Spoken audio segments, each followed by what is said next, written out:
Boa noite, sejam todos muito bem-vindos, bem-vindas e bem-vindes a este nosso encontro. Eu sou Maite Freitas, eu estou aqui para abrir os trabalhos de 2021 do projeto Por uma Escola Afirmativa Construindo Comunidades Antirracistas. O encontro de hoje, ele dá continuidade às articulações iniciadas no ano fatídico de 2020, que culminaram na criação de um grupo composto por 11 editoras aqui do Brasil, para refletir sobre as questões do racismo e da diversidade no ambiente da escola e nas comunidades em que ela se insere. Este é um projeto impulsionado pelo Departamento de Educação da Companhia das Letras, mas também participam dessa articulação toda as editoras Masa, Palas, Quilomboje, Perspectiva, Grupo Autêntica, Nandiala, Malê, Aziz, Oralituras e Boitempo. Então, é um grupo pensado por muitas cabeças, muitos braços e pulsado com muitos corações. Sejam muito bem-vindos. Acompanhem as redes das editoras, comprem os livros dessas editoras.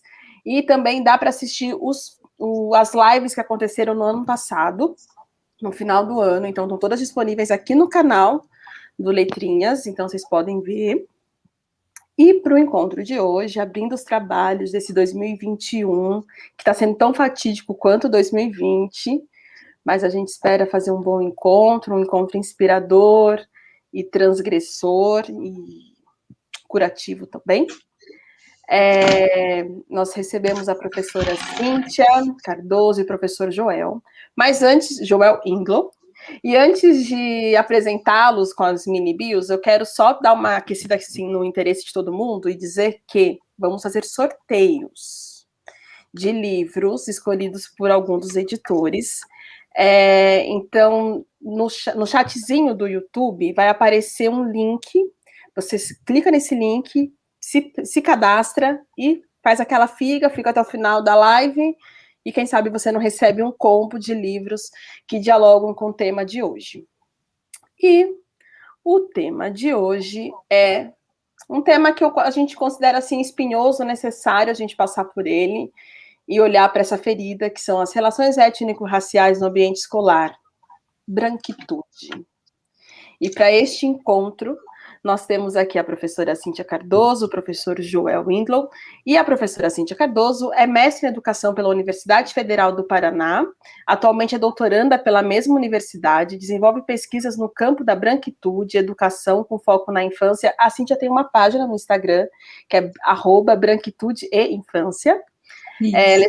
Ela trabalha também com a sociologia da infância e raça. Ela é membro da Associação Brasileira de Pesquisadores Negros e do Núcleo de Estudos Afro-Brasileiros da Universidade do Estado de Santa Catarina. Muito bem-vinda, Cíntia. Boa noite, obrigada, Maite. Boa noite, professor Joel. E o professor Joel, agora pegando a bola aqui que a Cíntia passou, ele é professor do Departamento de Letras Estrangeiras Modernas da Universidade Federal Fluminense, onde coordena um núcleo de estudos críticos em linguagem, educação e sociedade, o NECLIS. Coordena também o projeto de extensão e desenvolvimento do ensino de culturas e línguas na educação básica de Niterói, em parceria com a Fundação Municipal de Educação. Muito bem-vindo, professor Joel. Obrigado, Maite. Boa noite para você, boa noite para a Cíntia, todo mundo que está assistindo. Bom, e só assim, para a gente entender que o painel, a nossa live, ela tem uma duração de 1h30. Então, nesse primeiro momento, a gente tem um primeiro bloco de apresentações dos nossos convidados, eles vão falar por cada um durante até uns 15 minutos cada. Então, tome nota para, no segundo momento, fazer suas perguntas. As perguntas podem ser digitadas aqui no chatzinho, tanto do Facebook quanto do YouTube. Então, vocês mandem suas perguntas e aí, ao longo do segundo bloco, a gente vai ler e depois um bloco de encerramento e de joga a bola para o alto e vê o que acontece.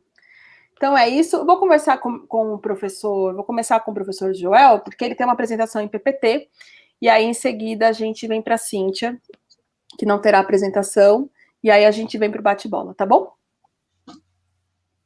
Boa sorte, professor Joel. Que a sua internet colabore com a nossa aula de hoje, com o nosso encontro. Eu vou começar a colocar a minha apresentação. Obrigado pela apresentação.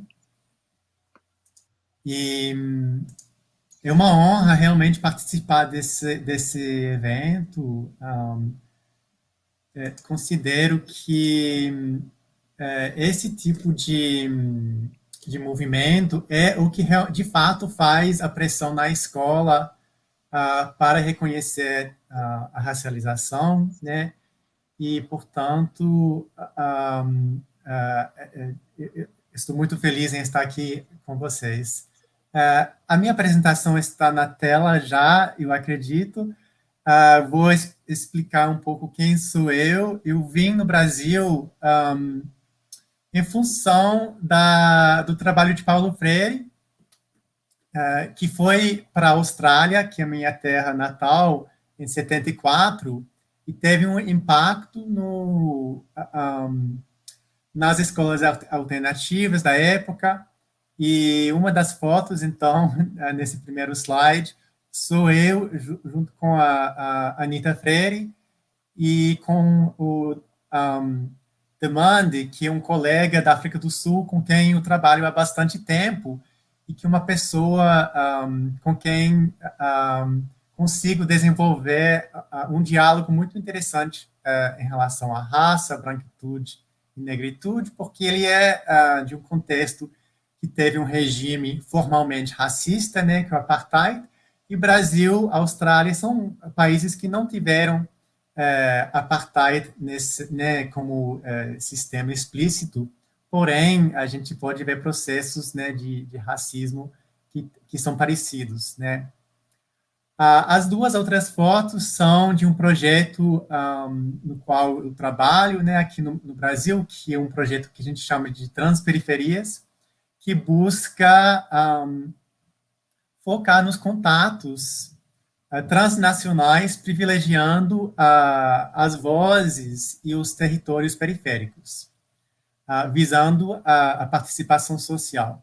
É um projeto que tem bastante gente envolvida, Ana Lúcia Silva Sosa, Cassandra Muniz, que aparece na foto lá, junto com a MC Carol e a Ana Paula, que é a empresária da MC Carol. Carolina é daqui de Niterói e participou do nosso encontro aqui na UF, a Universidade Federal Fluminense, onde eu trabalho. Participam também Gabriel Nascimento, Júnior Saidon, Juno Maia, Daniel Nascimento e Silva, e Silvia Lorenzo. O nome dela não aparece, desculpa, Silvia.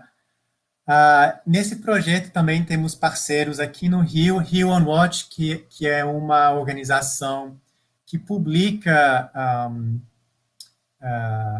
notícias com a perspectiva de moradores de comunidade, a ocupação cultural artística do Viradouro, que é um movimento aqui de Niterói, contra a violência do Estado, principalmente a ocupação da Polícia Militar no Complexo do Viradouro, e a Fundação Municipal de Educação de Niterói, além dos parceiros internacionais. A minha pesquisa, né, vem da minha vivência como branco, estrangeiro aqui no Brasil, e inserido inicialmente no contexto de Mariana, em Minas Gerais, na época que teve o rompimento da barragem e que mostrou de uma forma muito violenta a continuidade da lógica da colonialidade, né? A modernidade tem essa visão do progresso, do conhecimento universal, que vem da Europa, e a colonialidade é esse outro lado, que é a exploração e a desumanização dos povos colonizados. E o rompimento da barragem de uma mina que pertence às duas grandes mineradoras, né, que são a Vale e a BHP, me tocou porque a BHP é uma mineradora australiana. Aí vieram executivos da BHP, porém nada foi feito para quem foi vítima, né, dessa tragédia, né, que a gente sabe não foi acidente, e que no meu trabalho como professor de inglês, trabalhando também nas escolas, a gente buscou dar uma resposta tentando pressionar a BHP, né, por meio de depoimentos traduzidos para inglês e por meio de atividades nas escolas. E lá tem alguns cartazes feitos por alunos lá em Mariana, naquela época. E na Austrália, mais recentemente ainda, a gente tem o caso de outra mineradora, uma das maiores do mundo, que explodiu um terreiro indígena no ano passado. E isso, assim, não foi nenhum escândalo, né? Foi notícia, mas não até gerou protesto, sim, mas não foi aquele escândalo. Se fosse jogar uma bomba no meio de Paris, né? Todo mundo lembra do incêndio da Catedral Notre-Dame de Paris, né? Que foi um acontecimento mundial. A destruição, né, desse espaço sagrado, dessas cavernas que têm 46 mil anos de história, não foi escândalo, porque afetou quem está dessa outra linha abissal, né, para pegar o termo de Boaventura de Souza Santos, da colonialidade. Então, esses, assim, são os contextos que mostram alguma coisa, uma lógica de racialização que tem a ver com o sistema mundo no qual é inserido tanto o Brasil quanto a Austrália. E vou mais longe um pouco nesse raciocínio. Aqui são umas fotos que mostram um pouco como que é para essa identidade branca, o apagamento de raça, né, de uma identidade racializada, e por isso que é tão problemático, né. Eu fui criado numa época de grandes comemorações da era colonial na Austrália, porém comemorações sem a presença do povo indígena, com um apagão total dessa história de conflito e de desapropriação das terras, né, que é uma história muito recente, né. Então, essas fotos sou eu e meus irmãos, né, nesses eventos que a gente vestia, se fantasiava em roupas da era colonial, né, e do outro lado tem o pai de um amigo meu que é indígena, que foi levado da sua terra, né, foi separado dos pais com 10 anos de idade, teve que andar 2 dias no deserto para chegar na missão, né, onde foi criado, e foi roubado até o nome, né, o nome da família, que é Ruka, um nome que vem do nome europeu da cidade de onde foi levado. Então, isso para mostrar que tem na Austrália alguma coisa em comum com o Brasil nessa questão da racialização. Os povos indígenas da Austrália se identificam como povo negro, participaram dos movimentos de empoderamento no século XX, XX e XXI, inclusive a Vidas Negras Importam, mas não são vistos por alguns como negros, porque não são parte da diáspora africana. A outra imagem, que é pequena, que não é tão boa, é a placa que ficava na parede da escola, onde eu estudei a vida toda, que são os nomes de quem morreu ao serviço do Império. Então, todo dia na escola, qualquer lição, sempre ficava em cima da gente essa placa com os nomes, né, de todo mundo da cidade que tinha morrido na Primeira Guerra e também na Guerra dos Boers, como que chama. Então, essa reflexão sobre apagamento de uma identidade racial na Austrália é alguma coisa que eu tenho pensado em conjunto com Gabriel Nascimento, que é, como eu, um professor de inglês, professor universitário, mas que tem uma experiência de vida totalmente diferente, que é a experiência da racialização, né? Então, nosso trabalho em conjunto busca analisar a universalização de uma perspectiva que representa a modernidade europeia por meio da desracialização da branquitude, e a desracialização consiste no apagamento de traços raciais como elementos constitutivos de uma ou várias identidades e de relações sociais no geral.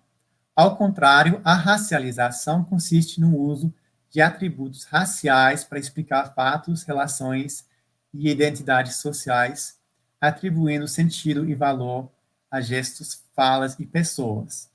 Então, o Gabriel relata que ainda hoje, aprovado em concurso público, em sua área, né, que é ensino de inglês, a suspeição sobre seus conhecimentos em língua inglesa persiste. Isso é interessante pensar até em relação ao português, porque existe uma ideia muito presente nas universidades, mais ainda depois das ações afirmativas, de que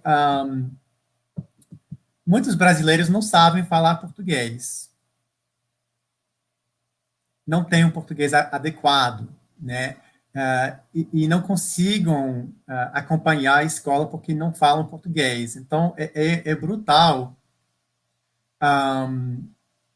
esse estranhamento entre a língua da própria pessoa e como é que é visto a competência linguística daquela pessoa, que não acontece comigo, né? As pessoas podem achar que eu tenho um sotaque engraçado, mas ninguém vai duvidar, suspeitar o meu direito de dar aula numa faculdade, de dar aula de linguística.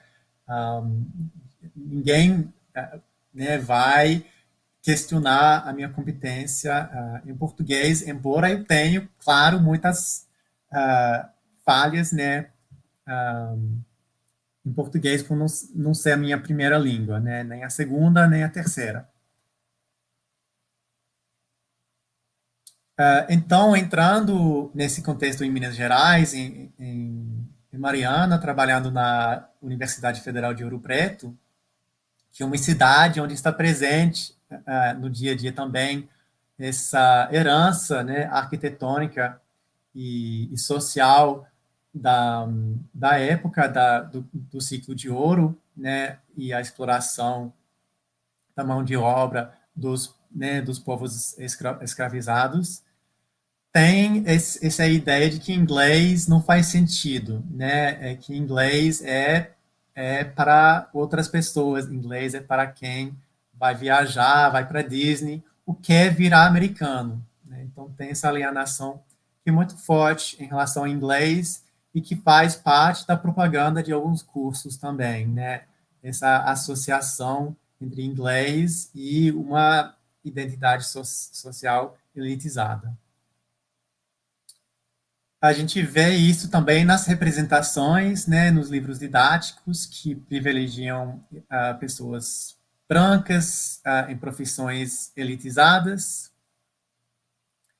E aí a gente vê brechas para questionar essas associações, né? Por exemplo, memes têm essa possibilidade, né? Tem também nas redes sociais, entre os jovens brasileiros, usos de inglês, né? Usos que associam inglês à música pop, hip hop, por exemplo, identidades que não são aquelas brancas elitizadas. Então, eu vou rapidamente passar mais uns slides que eu tenho para apresentar. Eu vou finalizar com esse exemplo, que é uma atividade de sala de aula, pensando em como na escola é possível fazer campanha contra o racismo usando o esporte. O racismo no esporte é algo que assim, bastante fácil de relacionar ao cotidiano, as notícias, tanto no Brasil quanto na Austrália, e de trabalhar também com língua estrangeira, porque trabalha com elementos visuais de design, dá para trabalhar cores, dá para trabalhar frases bem simples. Então, e dá para trabalhar outras questões também de violência de gênero. Então, aqui são alguns exemplos que em outros momentos eu já usei em sala de aula, em Minas Gerais e aqui em Niterói. Vira suas costas ao racismo, né? No cartaz e ao lado uma manifestação numa rede social de uma criança, né? Mostrando solidariedade. Já passamos o tempo, eu vou encerrar, mas na hora das perguntas eu posso retomar algumas coisas com vocês. Obrigado.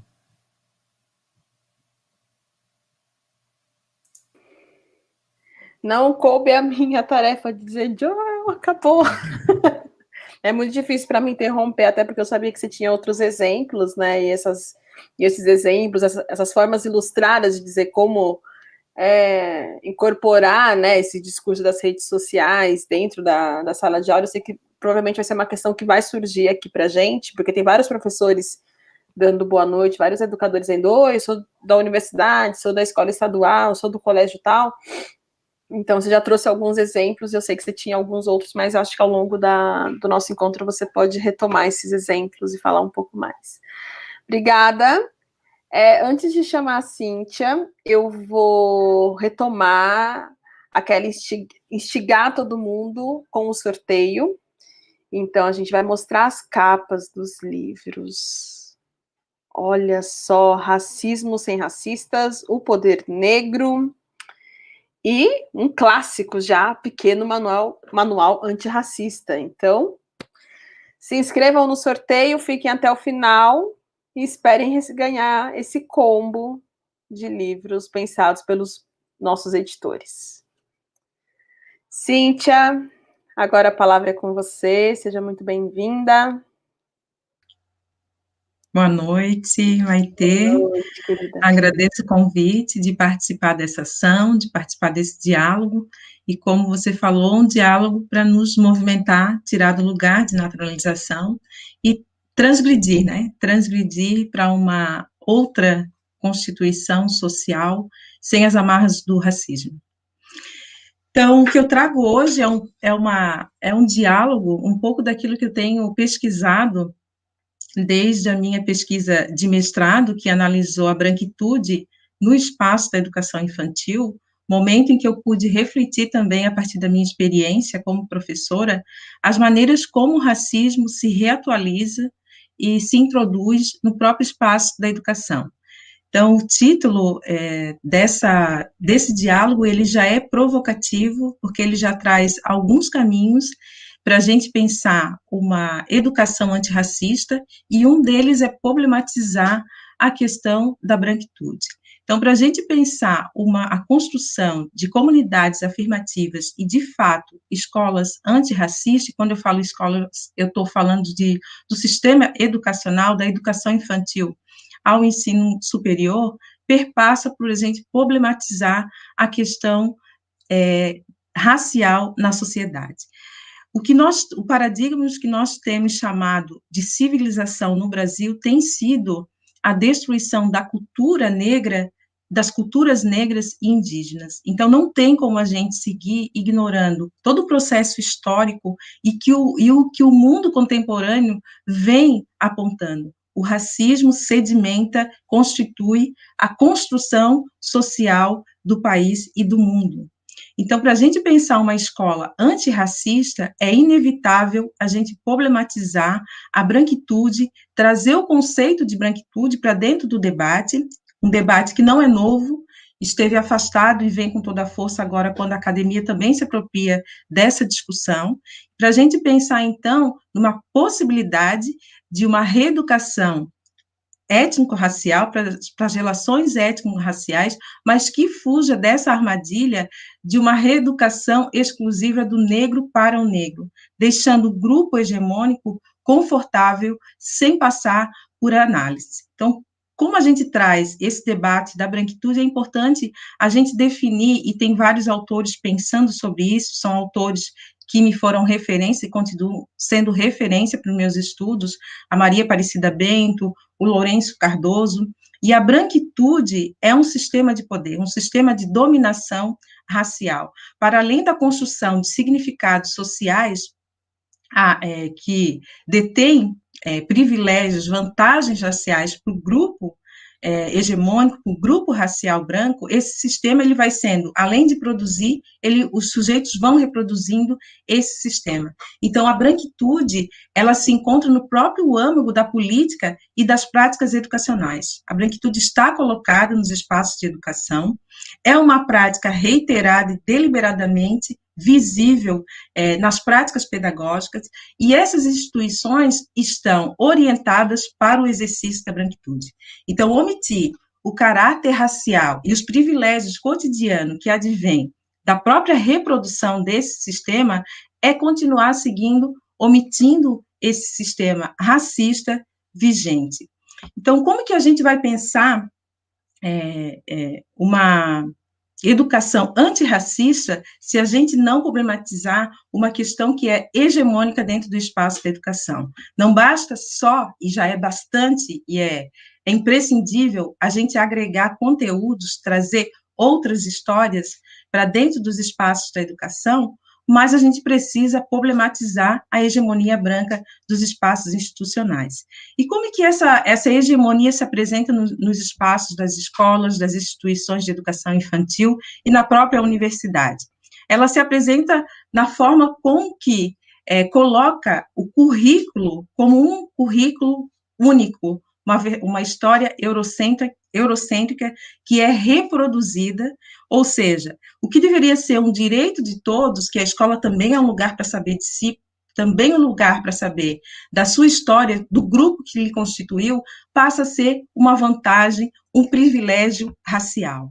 Então, na minha pesquisa, todo esse conjunto de elementos que constituem o espaço de educação, eu chamei de pedagogia da branquitude, que é uma educação voltada para um grupo racial. Então, quer dizer, você se vê representado a todo momento nos livros didáticos, nas imagens, na forma com que é tratado dentro do espaço da educação. Então, essas são algumas das manifestações da branquitude. E a gente precisa colocar isso para debate. Outra questão que a gente precisa problematizar é o silêncio como uma forma também de perpetuar essa estrutura racista. Essa questão não é nova na sociedade, tem uma pesquisa que ainda é muito atual, de 1985, do Luiz Gonçalves, que vai falar sobre o silêncio a favor da perpetuação da desigualdade no espaço da educação. E ainda hoje, em pleno século XXI, a gente ainda discute a questão dessa omissão dentro do espaço institucionais. O racismo nunca permanece o mesmo, ele vai se reatualizando e vai encontrando um terreno bastante propício para se reproduzir. As estruturas sociais, o racismo está naturalizado na sociedade brasileira. E isso é utilizado a partir da violência, com que o grupo racial hegemônico se apropria das ferramentas de violência para impor essa dominação racial. Por isso, a importância de a gente problematizar a questão do racismo, porque uma escola que não se compromete com a pluriversidade do conhecimento é uma escola que reproduz o racismo estrutural, institucional presente nas instituições. Não tem como a gente pensar uma mudança estrutural a partir de discursos que pouco promovem mudança de pensamento. A gente precisa problematizar, como a Maitê colocou, colocar o dedo na ferida e responsabilizar os grupos raciais. Como dizia o autor Frantz Fanon, todas as opressões são responsabilidade de todos, e o grupo racial que introduz, que pratica a violência, é o grupo que tem que ser protagonista nesse desmantelamento desse sistema extremamente racista. Então, é algo fácil? Não é fácil, principalmente para aqueles que são beneficiados com essa estrutura. Aquilo que a autora Jurema Werneck chamou de privilégio de aniquilamento. Você aniquila o outro para obter privilégio. Né? É um lugar bom? Também não é um lugar bom. Então, a gente precisa desmantelar esse ciclo de normatividade hegemônica, de poder e privilégio, e, sobretudo, que é reproduzido no espaço da educação. As relações ainda são bastante hierárquicas, a gente tem uma escola fundamentada no século XIX e que ainda se reproduz, né? A gente precisa romper com essa dialética da casa grande e senzala, e para poder avançar nas discussões e de pensar, de fato, uma escola que se materializa pela diversidade que abriga. A escola é o próprio encontro da diversidade, o confronto da diversidade, né? Dito isso, para a gente pensar, então, na construção dessas comunidades afirmativas, comunidades antirracistas, e o título já é uma própria provocação para a gente se pensar. Não tem uma fórmula pronta e nem uma fórmula mágica, até porque eu não acredito nesse poder mágico de que do dia para a noite as pessoas vão acordar modificadas. Eu não acredito nisso, a mudança também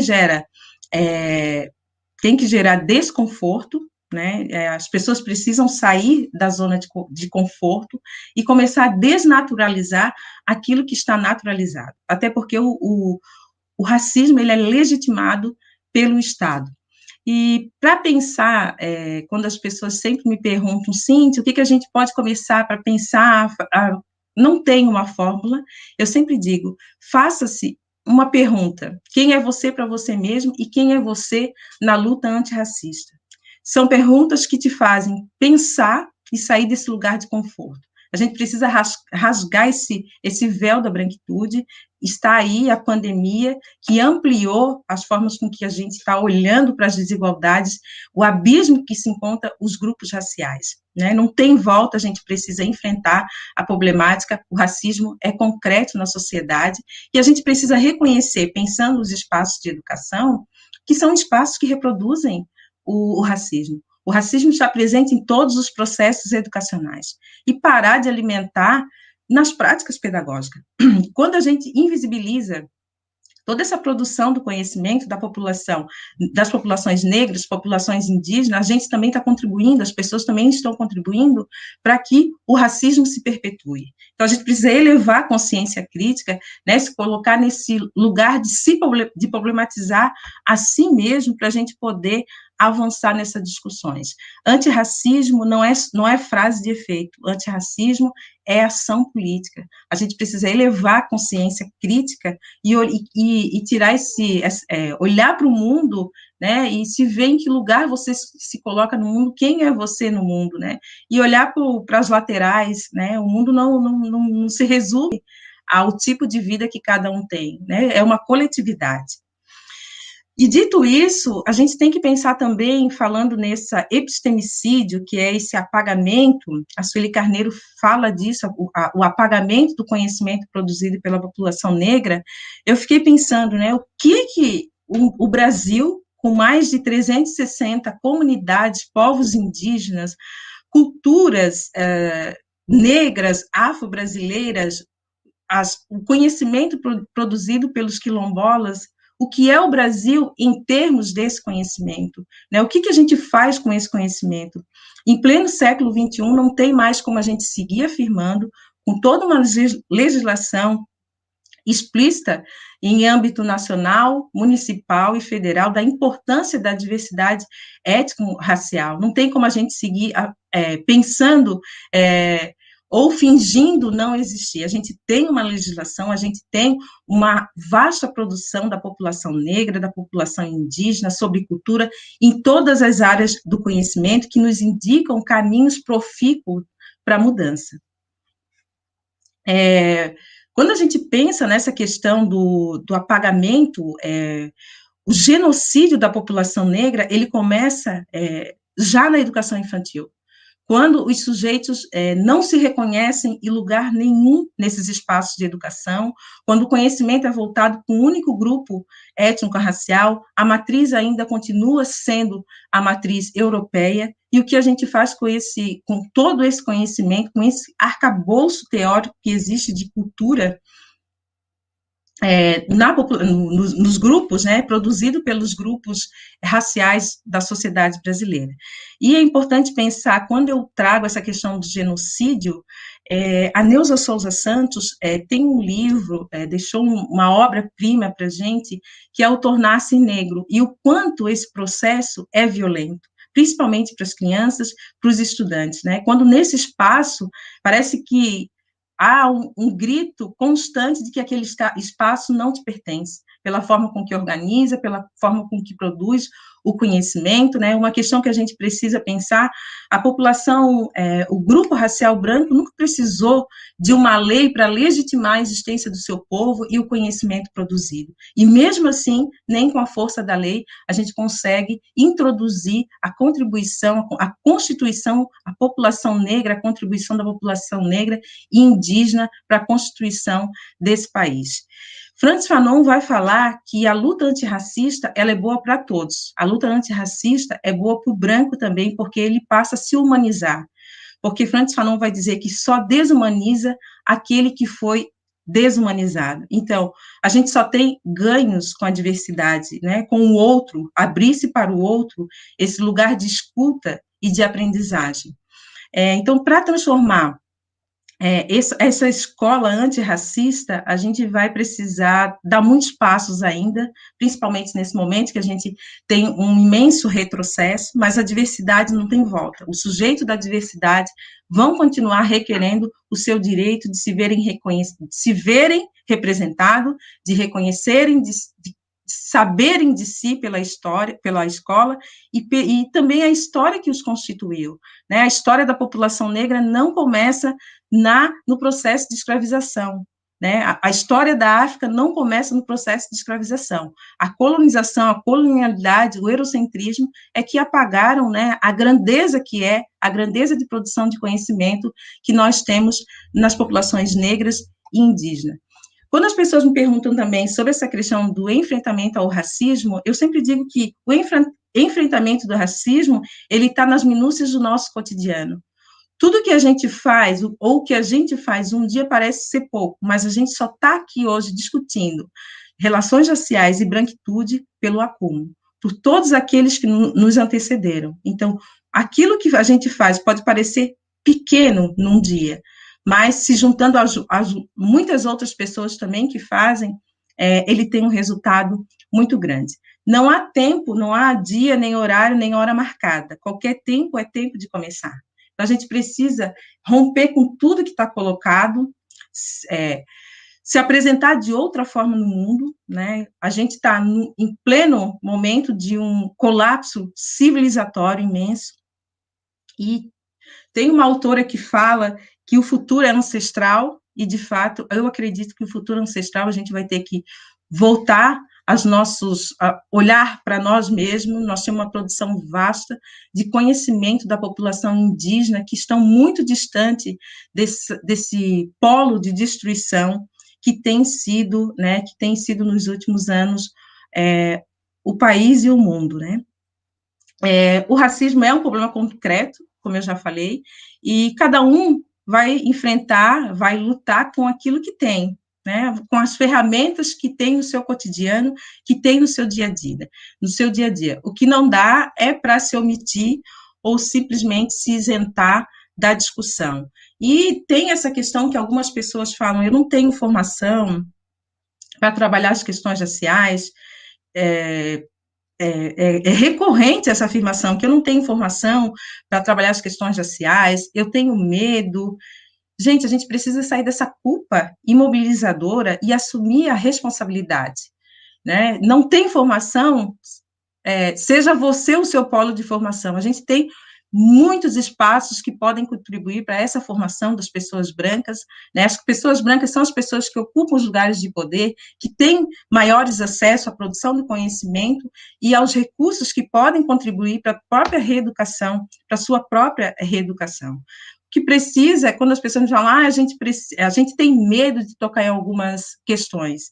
A gente tem que transformar o medo em responsabilidade e se mobilizar, né?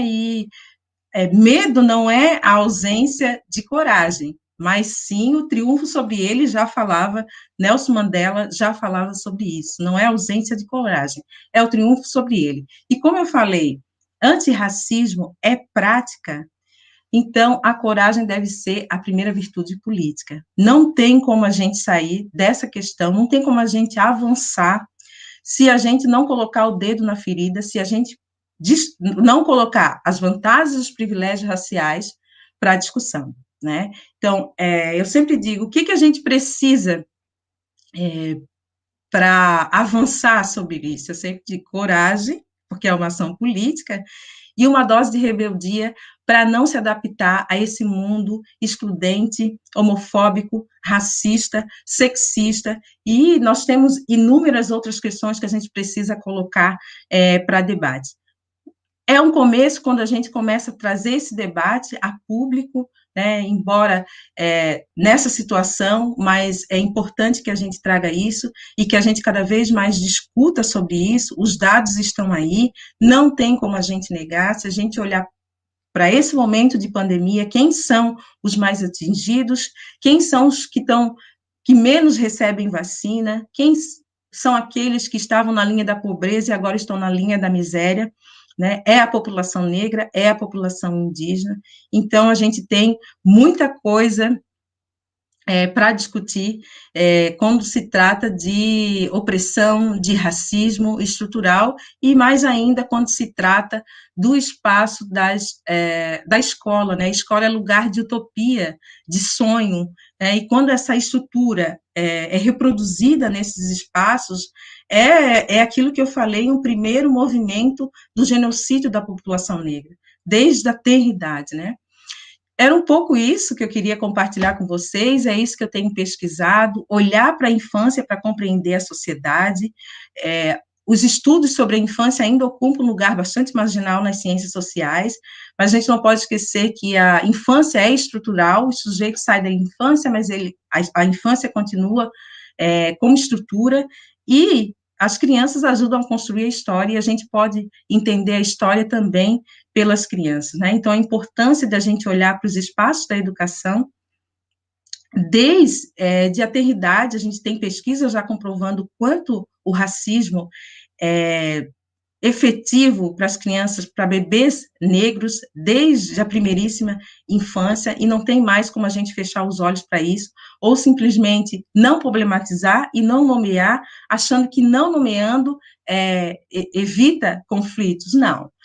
Quando a gente não nomeia, a gente acaba reproduzindo e contribuindo para que esse racismo se reforce cada vez mais nos espaços de educação. E se a gente for pensar nas infâncias contemporâneas, a gente tem que se problematizar o que tem disponibilizado para as crianças no espaço da educação infantil, o que tem sido disponibilizado para os alunos lá nas séries iniciais, no ensino fundamental, né? Que história única é essa, como fala a autora Chimamanda, que ainda segue sendo contada, uma história que invisibiliza todas as outras produções de conhecimento trago pela população negra, pela população indígena, que é um conhecimento vasto em todas as áreas do conhecimento.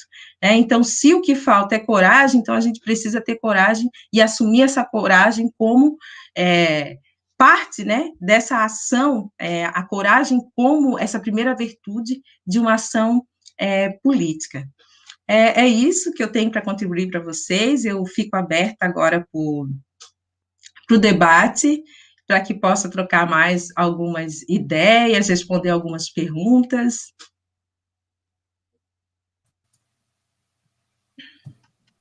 Uau! E olha, você veio o quê? Evocar a coragem numa terça-feira de Ogum, né, gente? Então... Opa! Oguiê, vamos lá. Oguiê. Bom, tem algumas perguntas. Eu tenho algumas perguntas já anotadas aqui, que eu e o grupo de editores, a gente foi pensando, formulando, caso as pessoas que estão nos assistindo, os nossos web espectadores, estivessem tímidos, mas eles não estão tímidos, então... Não, tem pergunta já. Vou fazer já logo de cara uma pergunta para você, Cíntia, que é a seguinte: você mencionou uma fala da Jurema Werneck e a pessoa pediu para você referenciar, se você sabe dizer a obra, enfim, dar as referências da fala dela. É uma entrevista nesse mundo agora que a gente vive online, que a Jurema Werneck falou sobre esse privilégio de aniquilamento. Eu não tenho o endereço dessa eu acho que foi até um espaço de debate, assim, foi ano passado, não foi esse ano, e eu anotei essa frase porque ela me impactou bastante, né? Não é simplesmente uma vantagem ou um privilégio racial, é um privilégio e vantagem racial de aniquilamento, que mata o outro, né? Que mata o outro para obter essas vantagens. Mas eu acredito que se colocar na internet, fazer uma busca, vai aparecer sim alguma fala da Jurema Werneck em relação a isso. Eu acho que eu sei onde foi que ela disse isso. Ela falou isso numa live no próprio canal da Companhia das Letras. Foi mais ou menos entre maio e junho. Que tava ela e mais duas pessoas, acho que agora eu não vou lembrar, mas acho que o nome da programação é Janelas, que aí teve um dia que foi um dia inteiro, assim, de lives incríveis, a Silvia falou, a Jurema falou, a Cida Bento falou, Silvia Almeida falou, então, que a gente perguntou, dá uma caçada aí no YouTube da Companhia das Letras, que com certeza você acha essa fala dela, que realmente foi maravilhosa. Eu lembro, eu estava assistindo. Foi uma tarde inteira de lives, assim, muito inspiradoras. Sim, é verdade. A gente faz o dever de casa, né? A gente estuda, a gente abre mão, é possível, sim. E esse é um assunto muito caro, né? Assim, para a gente pensar. Eu sou filha de educadores, minha irmã está fazendo pedagogia, pensando justamente as educações étnico-raciais. E eu sou mãe de uma criança que está na primeiríssima infância, ou seja, ela está na SEI. E semana passada eu tive uma situação assim de racismo por conta do dia 19 de abril, e que aí um pai falou: mas não cabe a nós, família, discutir o que a escola aborda. Se agora a gente não pode mais falar índio, tem que falar indígena, e se tudo está pautado na lei, fica chato. Ué, mas é chato mesmo, né? Porque essa nossa... Chato. É muito chato. No final é para ser chato mesmo. E é para ser chato, porque do jeito que tá também não tá legal, tá uma bagunça. As pessoas estão morrendo, né? As pessoas não estão tendo acesso, as pessoas estão morrendo de fome, as pessoas estão completamente expostas. Então não tá legal como tá. Então é melhor que fique chato, mas que fique um chato que todo mundo consiga ter consciência e fazer isso que a Cíntia traz, né? Esse deslocamento. Eu gosto muito dessa palavra, Cíntia, deslocamento. Eu só acredito que antirracismo é possível se todo mundo se perguntar quantos passos eu posso dar nessa caminhada antirracista, seja do privilégio, seja no acesso. Quantos passos eu consigo dar? Porque enquanto a gente não conseguir responder essa pergunta, a gente não vai ter mobilização que movimente realmente o que a gente está vivendo com a estrutura social que não está certa e que não está legal e que precisa sim. Então, se ser antirracista é ser chato, então sejamos todos chatos, né? Melhor ser chato do que ser conivente com fascismo. Dá um livro, hein, Maitê? Sejamos todos chatos. Parafraseando a Chimamanda. Bom, vamos lá. Você trouxe um aspecto muito interessante, né? Que foi o ensino da língua. Eu acho que quando a gente é de escola pública, como eu, no caso, assim, né, a cria de escola pública, o quanto que o inglês é uma língua, foi um idioma completamente não valorizado no ensino público, né? Porque é uma língua que parece que você quer se inserir no mundo, mas no mundo que não me pertence, no mundo que vai ser impossível de eu adentrá-lo, porque de uma hora para outra parece que eu vou me tornar americano, que não é uma verdade, uma norte-americana, né? E que é o ensino da língua, e da língua inglesa em especial, ele é, na escola pública em geral, ele é muito defasado, e ele é muito racista, e ele é muito excludente. Então, eu queria que você trouxesse um pouco mais, assim, de como que a gente pode pensar um ensino de um outro idioma, né? Não pensando uma reprodução de opressão, né? Mas realmente pensando esse novo idioma como uma experiência desse indivíduo que aprende, né? De se deslocar no mundo. Porque aí, quando a gente sai do Brasil, a gente percebe que não ter um outro idioma, e que aquele ensino do inglês, que ficou completamente defasado no ensino médio, gera um abismo e que faz com que a gente fique extremamente preso a esse sistema classista, racista e, no caso também, né, no meu caso, machista, em que parece que a gente não consegue se comunicar, né? E aí você percebe que o não se comunicar tem a ver com o processo lá de trás, da forma como eu aprendi um outro idioma, né? Ou da forma como eu não aprendi. Então, eu queria que você falasse um pouco de como que você vem trabalhando isso, como que você tem pensado isso, e o que você pode trazer de exemplos e sugestões.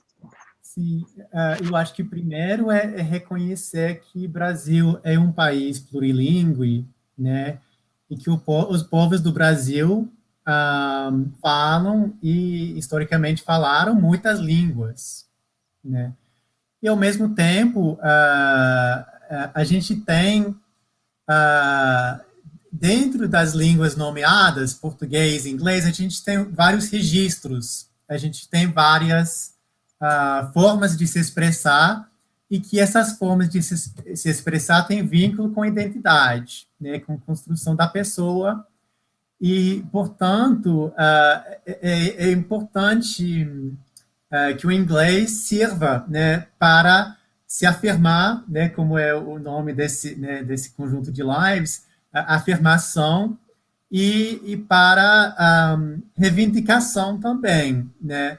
Então, por exemplo, no Rio, acho que tem 4 anos, teve um encontro desse movimento Vidas Negras Importam, no Complexo do Alemão, com ativistas da Palestina, Estados Unidos, África do Sul, daqui do Rio, né, Brasil inteiro. Nesse encontro, se usou inglês como língua anti-imperialista, antirracista. O Fanon, ele falava francês, né? Ele nem falava várias das línguas dos países que ele estava engajado em lutas anticoloniais, né? Que é o caso da Argélia. Então, ele se comunicava com o francês, né? Mas, obviamente, sem que isso impedisse a ação. Então, acho que tem que desvincular a língua de uma identidade única, né? E buscar os movimentos para os quais a língua inglesa participa, né? Globalmente ou talvez localmente. Aqui no Rio, essa ONG, essa organização Rio On Watch, publica em português e em inglês. E publica em inglês para fazer essa pressão que existe pela imprensa estrangeira. Você denuncia a violência da polícia militar no Complexo do Viradouro, Globo não quer saber, né? Extra não quer saber. Mas se o país, o seu Guardian, publica, a imprensa nacional se vê obrigado também a noticiar, e isso tem um impacto político também. Então, essa pressão, às vezes, passa por esses caminhos, né? Aí, ativistas como a Luana Gentil, que está na frente da ocupação cultural artística no Complexo do Viradouro, usam essas variedades de português, mas também de outras línguas, para uma finalidade que tem pouco a ver com os usos que a gente vê, muitas vezes, no ensino de línguas mais tradicional. Obrigada. Nossa, tem um monte de pergunta aqui, deixa eu pensar.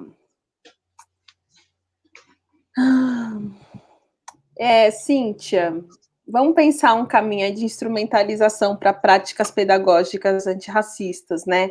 Para além das ações do 20 de novembro, porque eu estou fazendo aqui, claro, um recorte racial, pensando a população negra.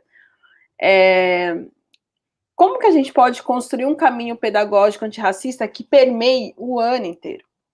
E não só essas datas que são datas emblemáticas e que têm suas funções para as lutas dos movimentos populares, para a luta desses movimentos identitários, mas como que as escolas, como você vê que as escolas podem trabalhar isso de uma maneira efetiva mesmo, sabe? De fevereiro a dezembro, isso ser um chão, né, para a escola pensar. Primeiro é romper com essa questão de educação das relações étnico-raciais como um projeto. Educação das relações étnico-raciais tem que ser uma política da escola. Não existe uma escola que não tenha diversidade, que não tenha o confronto com as diferenças. Esse é o ponto de partida, né?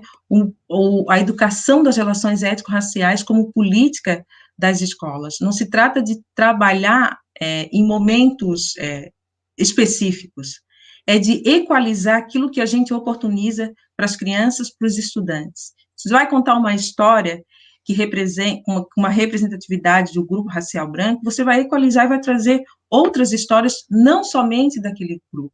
É disso que a gente precisa.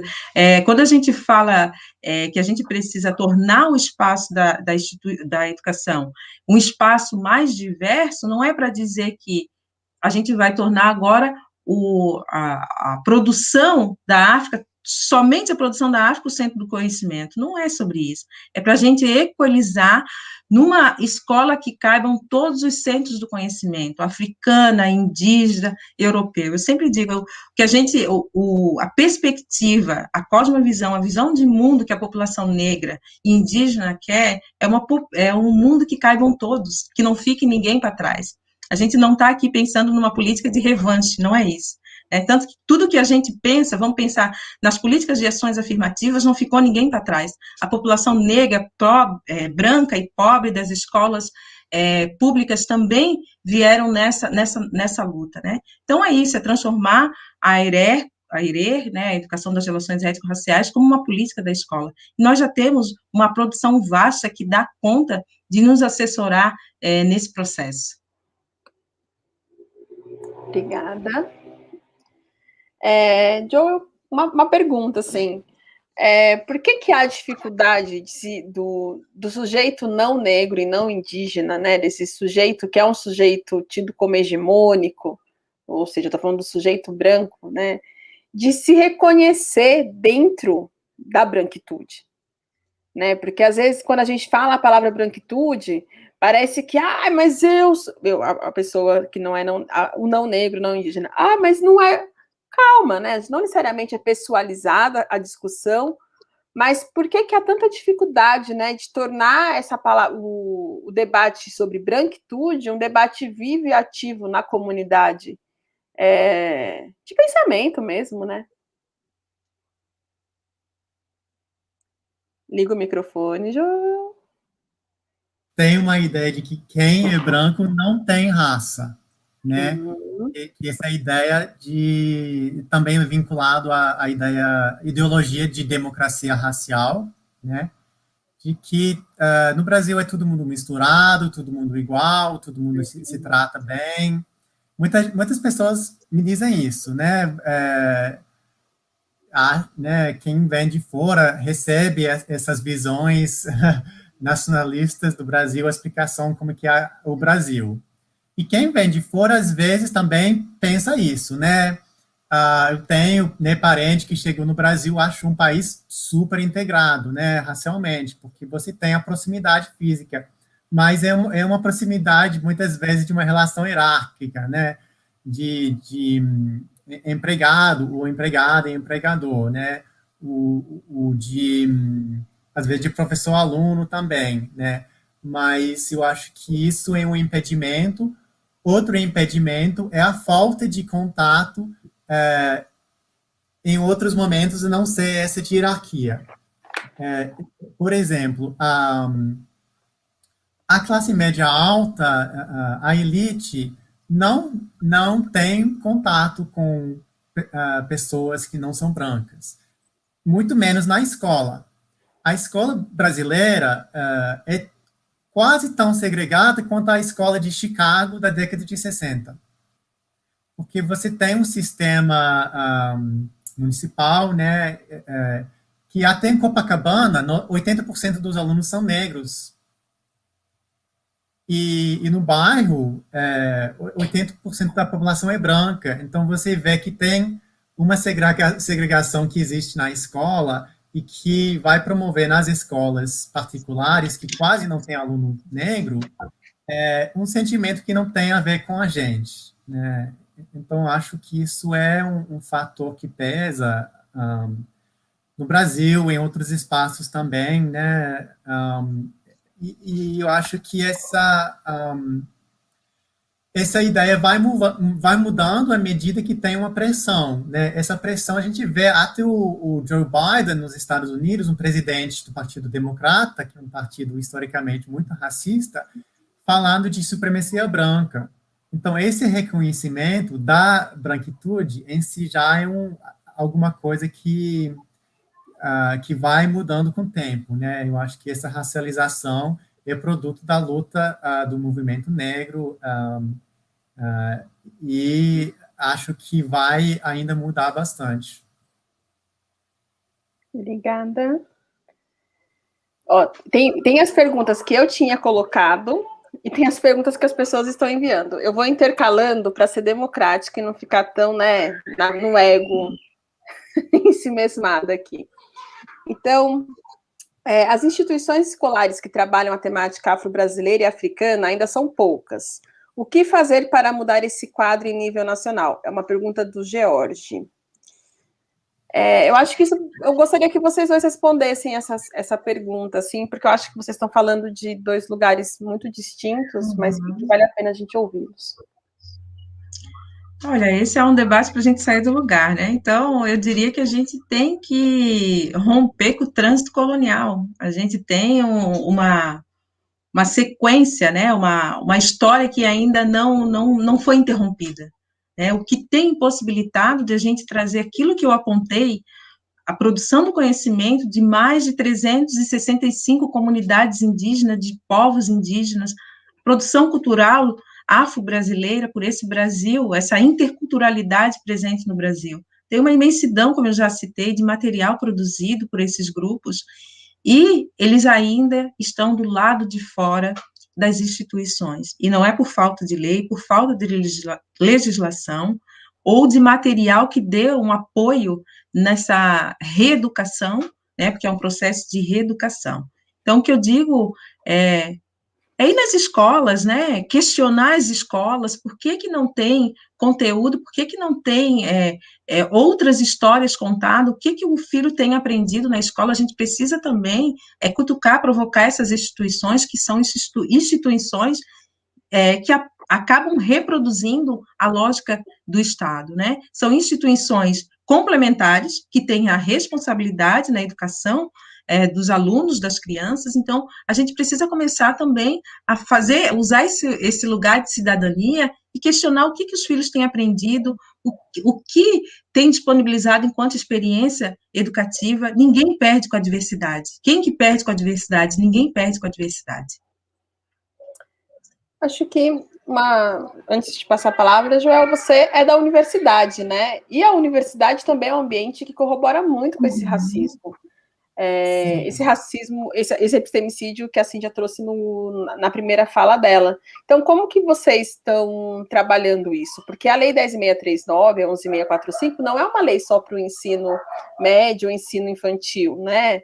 O ensino fundamental. Ele é uma lei educacional para todos os parâmetros de ensino, incluindo a pós-graduação. Exatamente. Então, acho que é importante você, quanto professor universitário, falar como é que vocês estão aplicando aí essa lei.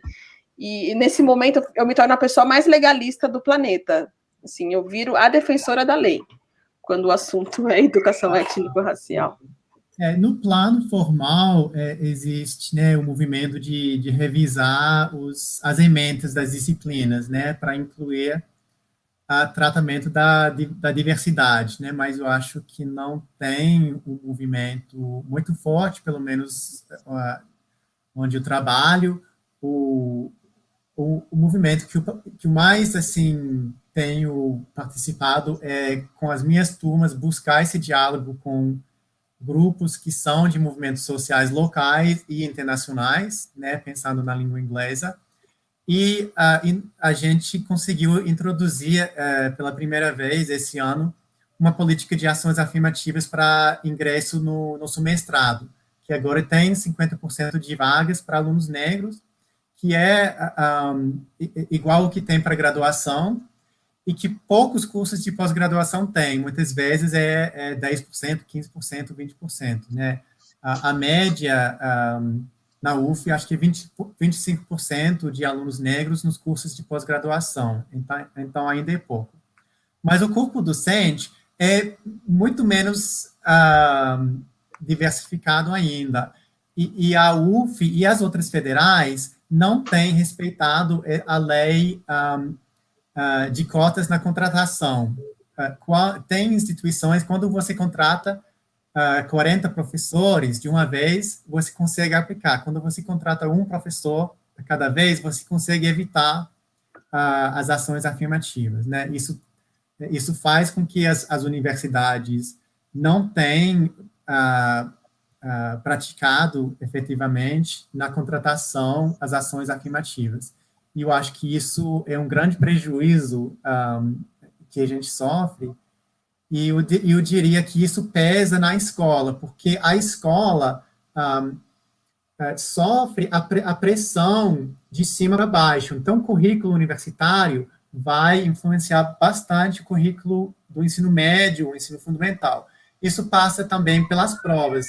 Enem é um instrumento que não tem muito espaço para pensar em múltiplas formas de conhecimento, de pensar o mundo, de agir no mundo, porque é uma prova muito pobre para isso. Né? Então, a organização da escola de massa, por meio de uma prova de 2 dias, né, eu acho que tem que ser totalmente revisto, claro, e pensar em escolas. Tem escolas que são modelos, né? Tem faculdades também que são modelos. Acho que a gente tem que olhar esses modelos, né, para aprender com esses modelos. Penso para ensino básico, né, as escolas, algumas escolas indígenas, escolas do MST, algumas faculdades têm um trabalho maravilhoso, e outras faculdades não têm. Então, acho que seria isso, né? Tem, por exemplo, um movimento de você aprovar verba só para curso que tem alunos negros, indígenas entrando. Se não tiver entrando, não recebe a verba. É uma outra forma também de garantia que, de fato, vai acompanhar a lei. Obrigada. Aí a gente tem que ir para um esquema meio punitivista, né? Ó, se você não aplica a lei, você não recebe recurso.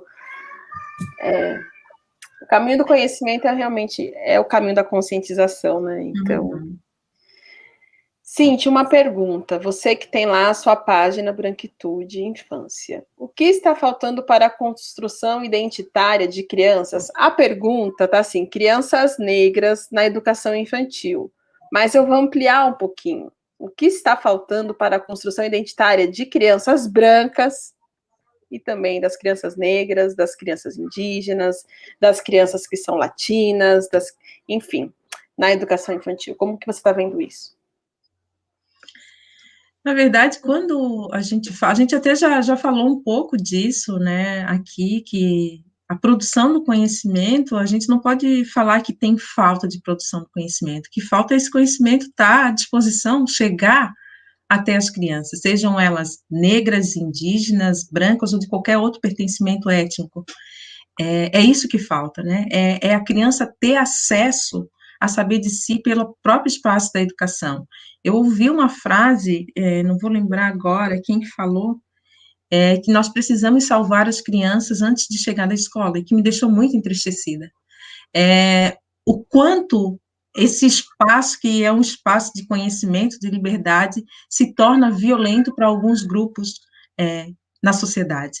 Então, a gente tem que pensar que existe toda uma produção de conhecimento, existem famílias, né, que possibilitam as crianças ter uma construção política de pertencimento étnico-racial, mas tem outras que não têm acesso. E se essas crianças não têm acesso na família, não têm acesso na instituição, de fato, eles não têm como se construírem positivamente diante desse racismo institucional reproduzido. Faltar, de fato, não falta. O que falta é esses conhecimentos fazerem parte do próprio processo de formação dos professores e que cheguem até as crianças. Obrigada.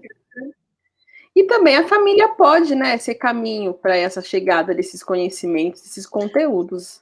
A família pode ser o caminho, sim, para a chegada desses conteúdos. Né? Pode e deve, questionando a própria instituição, né? Sim. E observando, né, que história que você lê, que desenho que seu filho assiste, que filme. Isso, é até importante, Maite, tu ter tocado nessa questão para a gente problematizar também as famílias brancas, né? Como que as famílias brancas têm discutido a questão do racismo em casa, como que as crianças brancas têm se constituído dentro desses espaços, né? O que é disponibilizado para essas crianças é ainda o branco como superior, né? Essa é uma pauta também das famílias brancas, né? Porque quem violenta, quem reproduz essa violência racial são as crianças brancas que apreendem um jeito de ser e estar no mundo. Então, essa também tem que ser uma problemática das famílias brancas. Sim. E por isso que a gente, nesse encontro e nesse trabalho que a gente vem fazendo coletivamente com as editoras, é de pensar uma comunidade, né? Porque é ampliar o espaço de aprendizagem, não ficar apenas restrito ao ambiente escolar, mas a uma comunidade de aprendizagem, né? Esse aluno, quando chega, independente da graduação em que ele seja no ensino, sim, na primeiríssima infância, seja na pós-graduação, ele chega já com um repertório de vários aprendizados, né? Então, que repertório é esse? Como que a gente constrói novos repertórios, né? Para ter novos indivíduos, e aí esses indivíduos mesmo poderem tensionar os espaços institucionais de aprendizagem, porque a escola é instituição, né? Isso. Então, o quanto a universidade ganha com a entrada dos quilombolas, dos indígenas, o quanto de conhecimento pode ser trocado nesses espaços, né? Sim. Esse assunto é quente, meu coração fica até quente, gente. Não sei vocês, mas me dá um calor. Com a riqueza, a quantidade de produções culturais, de movimentos, é impressionante. Eu acho que o Brasil é conhecido por ter o maior movimento negro do mundo. E, com certeza, essa é uma riqueza imensa. E a escola não é o único espaço de aprendizagem, né? Muitas vezes um espaço de aprendizagem que afasta, né? Então, a gente tem outras comunidades, inclusive comunidades online, né? Que vêm abrindo espaço para a constituição identitária, né? E para engajamento, para aprendizagem. E a gente tem essas noções que são de letramentos comunitários, letramentos de sobrevivência, letramento de resistência, que são maneiras de reconhecer e falar desses outros espaços que são de aprendizagem e de socialização. Você acabou de responder a pergunta que eu ia te fazer.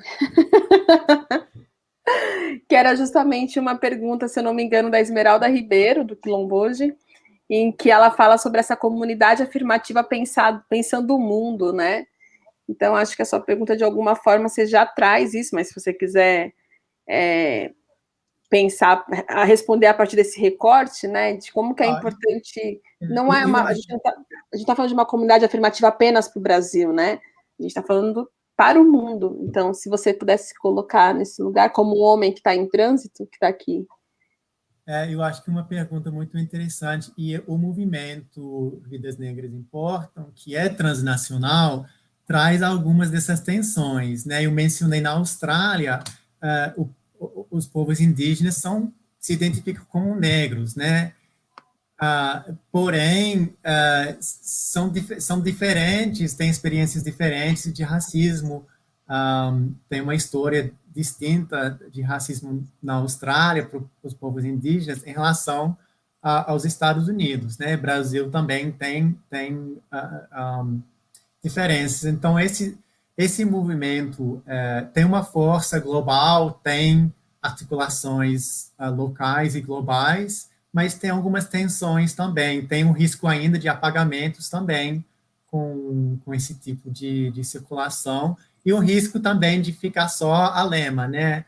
De não se transformar em algo mais profundo, mas eu acho que a ideia de que a vida importa de quem foi desumanizada frente à violência do Estado é muito relevante, e o que eu vejo com a Austrália, né, conversando com colegas indígenas e com colegas dos Estados Unidos também, e que é relevante aqui no Brasil, é o sistema que coloca jovens negros no presídio, né?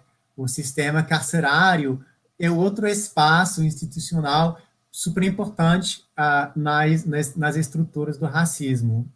Então, é algum espaço, algum processo que a gente precisa também pensar.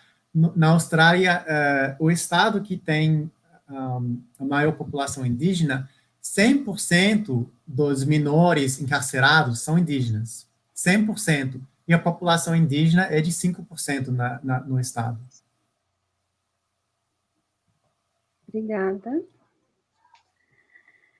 Ai, bom, estamos já chegando na nossa última parte, mas ainda quero trazer mais uma pergunta para cada um, e a gente pode ir para umas considerações finais e trazer o resultado do sorteio.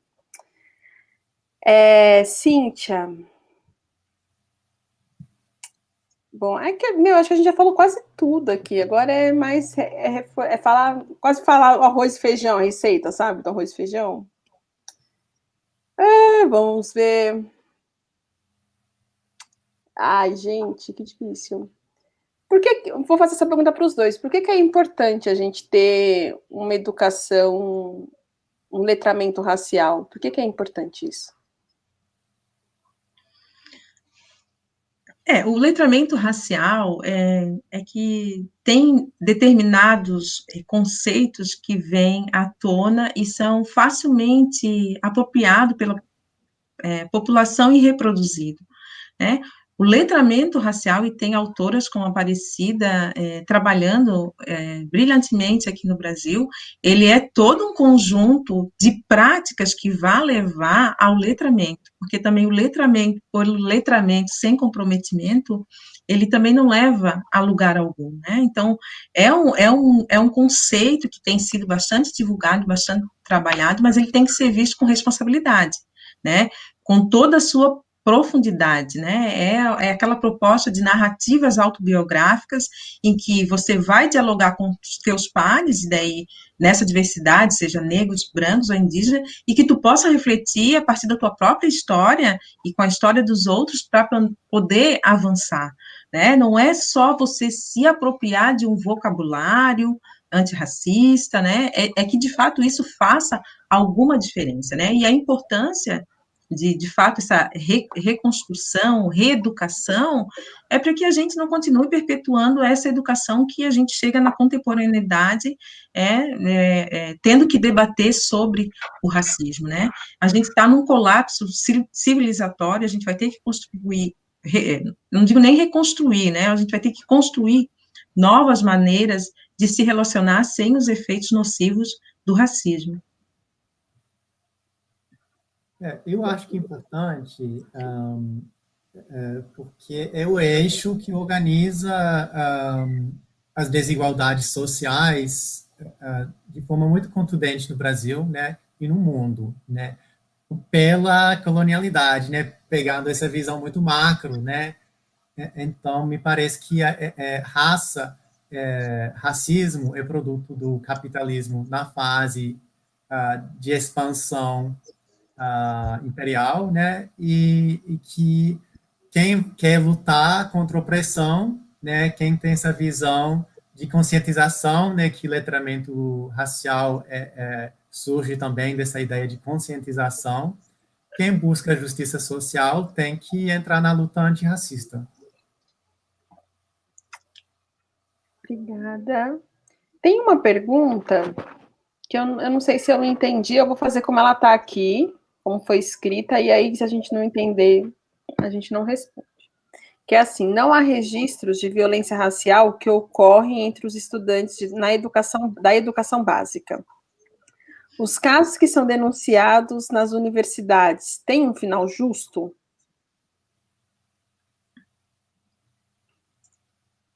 Posso começar? Pode. Se você entendeu a pergunta, por favor. Ali não há registro de violência racial. Primeiro, a gente precisa questionar o nosso sistema de justiça, né? O racismo é um crime, mas a gente sabe que efetivamente ele não funciona, né? E o racismo presente há uma violação do direito das crianças negras, né?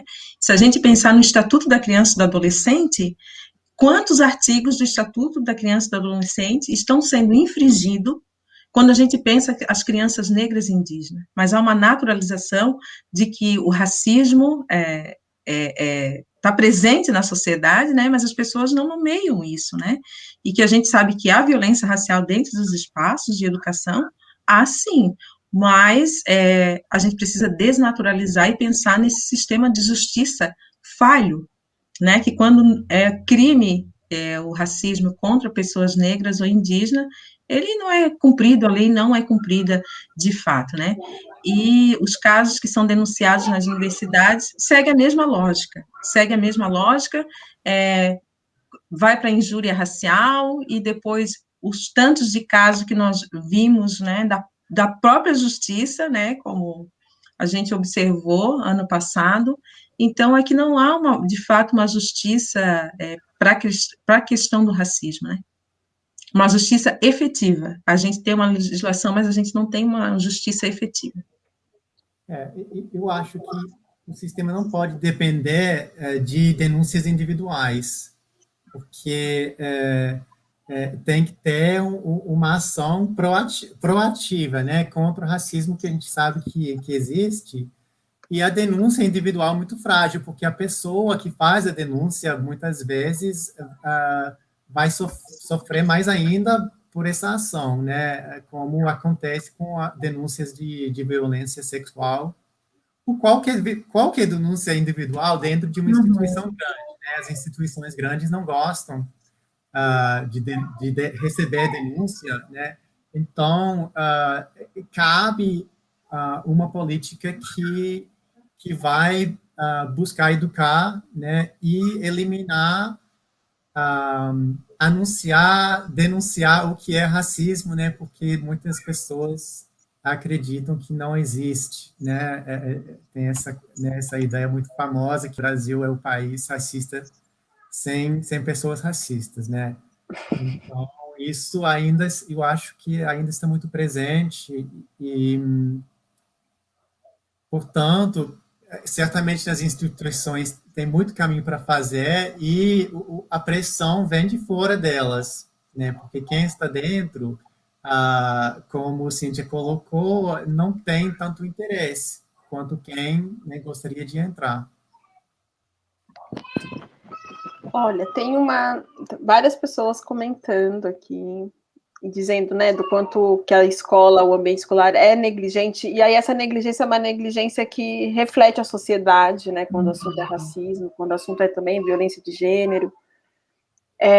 Mas tem uma pergunta bem prática, e vejam o que vocês podem sugerir aqui, que é: como e de que maneira aplicar um recorte étnico-racial nas atividades de educação física, nas escolas públicas e levar em consideração que estamos numa quarentena e que as aulas são dadas de forma virtual? Como vocês acham que dá para... Bom, fórmulas para as aulas virtuais, né, não seria nem aula virtual, esse ensino remoto, porque a gente não tem uma política para o ensino fundamental, né, de ensino à distância ou remoto. Tem várias produções de conhecimento que pode ser trabalhado na educação física, e para a gente também de romper com essa questão de que a educação física é só movimentar o corpo, né, ou é muito mais do que isso, né. Tem a própria, se a gente for pensar, tem a própria capoeira, que é uma construção importante, né, da população negra, que pode ser trago para as crianças de maneira profunda, né, do que significou, qual o processo histórico da capoeira, né, a gente precisa trazer à tona. Tem outras questões que podem ser trago para trabalhar, para debater com as crianças, não tem muito que ser feito à distância quando a gente pensar nessa questão de atividade física ou do corpo, mas quando a gente está movimentando o cérebro, a gente também está fazendo uma atividade, então trazer conteúdos voltados, né, que sejam da produção da população negra, autores negros, autores indígenas, tem tanta coisa para a gente trabalhar, como que a população indígena, qual a cosmovisão da população dessas 300, mais de 60 comunidades indígenas, como que as crianças indígenas se organizam nas comunidades, as brincadeiras que são feitas, isso tudo são coisas que podem ser trabalhadas na disciplina de educação física, os jogos, ensinar as crianças a fazer jogos de origem africana, tem a Mancala, um jogo super interessante, tantos outros jogos que podem ser construídos pelas crianças e conhecer o histórico, né, desses jogos, que país da África, do continente africano, que já rompe com essa ideia de África de um lugar único, né, e tantas outras matérias, outros conteúdos que podem ser abordados também. Eu não conheço muito o currículo, né, para comentar, mas eu já fiz algumas atividades sobre a Copa do Mundo, né, que a Copa teve aqui, né, recentemente, e também na África do Sul. Então, dá para trabalhar um pouco as questões sociais que vêm junto com um mega evento como a Copa. E também esses cartazes que eu comecei a mostrar sobre racismo no esporte, de repente, cabem também algum trabalho. Se você tem uma equipe que está excluindo alguns jogadores, então você tem uma equipe que não está unida, né? O esporte também é uma atividade coletiva que precisa também ter critérios éticos de interação. Então, talvez, como que é uma interação respeituosa com outras pessoas de uma equipe, né, de futebol, de vôlei, ou de outro esporte, pode entrar também alguma educação antirracista, e tem muitos exemplos super, super legais de campanhas contra racismo no esporte, já que, assim, é uma esfera, né, uma cultura tão potente, né, e que tantas pessoas estão, né, apaixonadas, e tem esses casos recorrentes, né, de racismo que a gente vê, de torcidas, o dentro das equipes também. Olha, então, já que você jogou a bola, serei obrigada a perguntar. Esse berimbau aí, você joga capoeira? Não, esse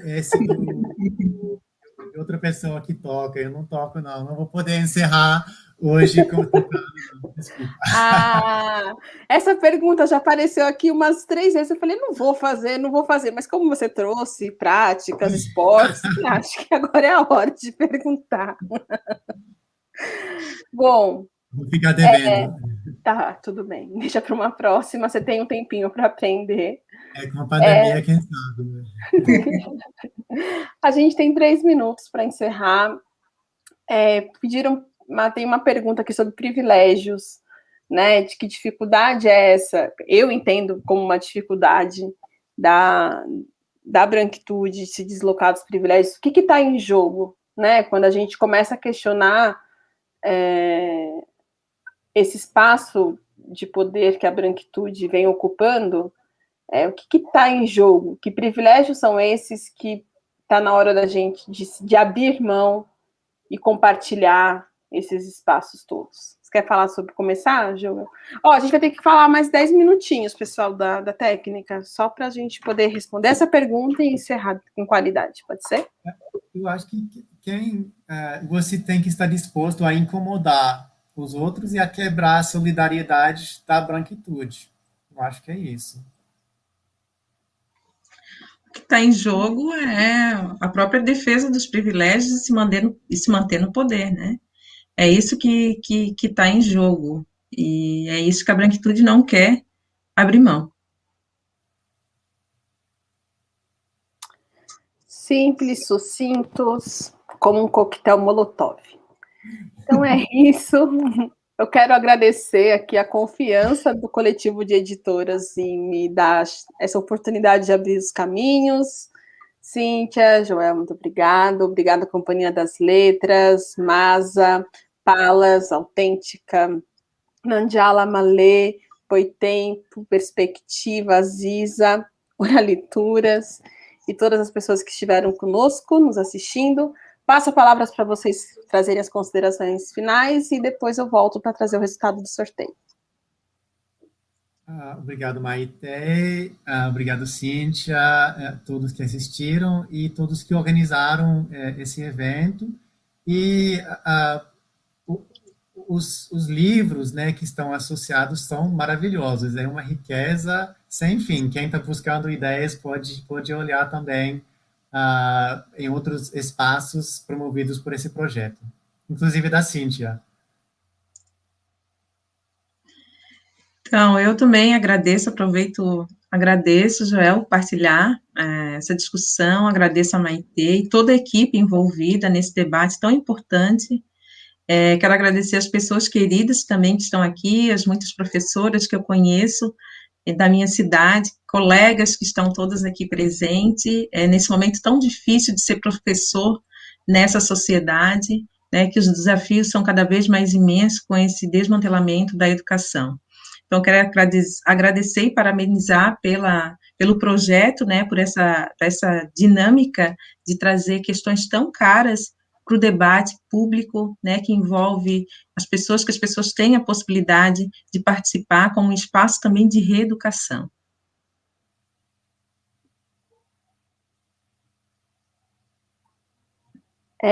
As pessoas, em algum momento aqui no chat, perguntaram sobre os contatos de vocês. A gente passou os arrobas, os Instagrams, então, se de repente começar a surgir um monte de mensagem, tudo tem a ver com a live. Sim. E, bom, a gente vai trazer agora o sorteio ou eu posso... Deixa eu entender aqui. Sorteio, sim. Façam figas. Quem será que ganha? A gente tem uma super audiência, então vai ser concorridíssimo. Pera. Esperem. Vai aparecer uma telinha com figas e um para baixo. E aí essa tela vai trazer, acho que o nome da pessoa. Eu não entendi direito essa parte. Faz aí, a gente vê o que vai acontecer.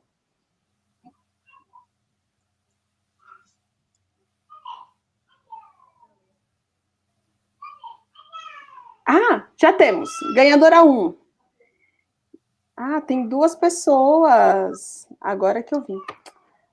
A ganhadora 1 é a Veridiane Cristina, de Almirante. A Veridiane Cristina, ela é de Almirante Tamandaré, Paraná. Você conhece, Cíntia? Não conheço. Então tá bom. E a outra ganhadora é a Brenda Cardoso, de Belém do Pará. Maravilhoso, ó, de norte a sul. Gostei, olha. Muito bom. Muito legal. É isso, gente. Obrigada a todos que nos assistiram até o final, mandaram suas perguntas, suas contribuições, fizeram suas objeções. É isso mesmo, o debate é quente, precisa ter coragem para a gente começar a colocar o dedo nessa ferida. Com tanto álcool em gel que a gente passa ao longo do dia, tá tudo certo colocar o dedo na ferida, gente. Não tem problema nenhum. Não vai gerar uma grande infecção generalizada, embora a sociedade esteja precisando, né? Já estamos passando por... Então, fiquem tranquilos, é feito com muita consciência, muito conhecimento. E eu vou agradecer novamente e dizer aqui quais são as editoras que participam da organização desse encontro. Começando pela anfitriã da casa, Grupo Companhia das Letras, mas é tudo feito em parceria coletiva com a editora Masa, Palas, Quilomboji, Perspectiva, Grupo Autêntica, Nandiala, Malê, Aziz, Oralituras e Boitempo. Sigam essas editoras, sigam as outras editoras que não estão mencionadas, mas que são editoras que também têm um catálogo antirracista e que estão pensando sobre esse assunto. É um assunto que está sendo muito caro a produção editorial atualmente e que é bom a gente ficar atento a isso. É isso, muito obrigada. Obrigada.